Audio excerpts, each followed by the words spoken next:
Honorable Isodo did not get a chance to campaign because she was bedridden throughout the campaign season. But knowing her desire for a functional democracy, she would be pained by what transpired in the run-up to our elections. The brutality occasioned on candidates and their supporters, the denial of certain candidates room to freely campaign, the ill treatment of the media, the killings of people, the tear gas, and much more that tainted the image of our country. Honorable Isodo would even be more saddened by what transpired on 15th January as the country held its presidential and parliamentary elections. She would be bothered by the arrest of leaders and polling agents so that in their absence, presiding officers and polling assistants would critique ballot papers in favor of particular candidates. Honorable Locke, with due respect, can we stick to the objective of the sitting? On Tuesday, we have a sitting, we can discuss that. Let's first talk about my sister Isodo, and then we shall come and pour out our hearts on the election in the next sitting. For now, let's talk about Stella. Right, Honorable Speaker, I'm seconding a motion about a leader who I led on this side. I knew her aspirations. So I'm talking about somebody that I knew as well. So I ask that I be given room to talk about my colleague. Yes, not the election. Talk about Stella. Honorable Speaker, you now probably want to speak on my behalf. I beg to be guided because I'm seconding the motion. And I am speaking about my colleague who I knew, whose heart I knew, whose aspirations I know. So except if somebody wants to speak on my behalf, I ask that I be given room to speak, as long as what I'm saying is not unparliamentary. Thank you, Right Honorable Speaker. Honorable Locke, and I'm saying this with respect. We are paying tribute to a fallen colleague. Let's talk about her legacy. On issues of politics, we will come back and talk about politics in this house. Honorable Speaker, we are paying tribute to a politician. A politician who has been part of us. Everybody is going to have a chance to say what they would like to say about her. I am saying what I am saying about her through the lenses that I knew her. I don't know why I am being bad and why I'm being stopped from speaking about my colleague leader.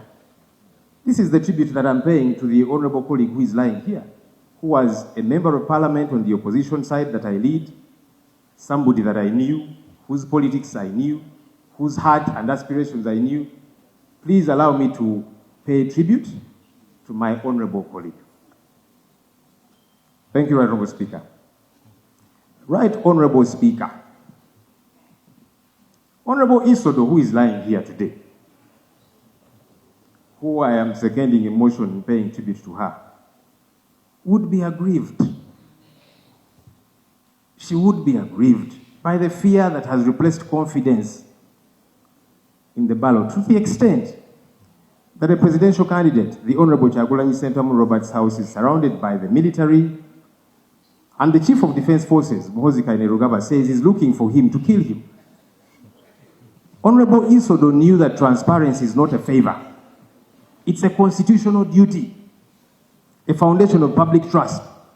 She therefore would be astounded at how the Electoral Commission kept reading results from a computer without making clear reference as to where and which districts these results are coming from, all of which was intended to keep the people of Uganda in the dark regarding the choices they made about their leaders. Honorable Speaker, in honor of Honorable Stella Isodo, who believed in peaceful democratic contest, this Parliament must demand that the Electoral Commission publish all polling station results on its official website. Without transparency, suspicion grows. Without accountability, is that amendment we are making participation feels futile. Are we making that amendment on the prayers? Yes, because this is my secondment, and it can be accepted or thrown out, but it is my tribute. So as I was saying, without transparency, suspicion grows. Without accountability, participation feels futile. When citizens believe their vote does not count, then leaders like the Honorable Stella Isodo, who is lying here, who gave themselves to striving for a better governance, did so in vain. Right, Honorable Speaker, as I conclude, in honor of the Honorable Stella Isodo, this Parliament must demand accountability from government and the Electoral Commission regarding the just concluded electoral exercise which she participated in. Unfortunately, she is departed now. This Parliament passed billions of shillings for the election, but we have been served by a shambolic process that is not worth the money that the taxpayer spent on it. Billions were spent on purchasing biometric voter verification kits, which were fronted as the panacea to the vote rigging which we have. Honorable Speaker. Switch on. Honorable Speaker, billions were spent on purchasing biometric voter verification kits, which were affronted as the panacea to the vote rigging which we have all become accustomed to. These machines failed to function in what some of us think was a deliberate ploy. How could taxpayer money to that magnitude be thrown down the drain? Did we purchase fake machines? Were the machines all right but were deliberately stopped from working by some schemers? All these are questions that ought to be responded to as we send off our honorable colleague.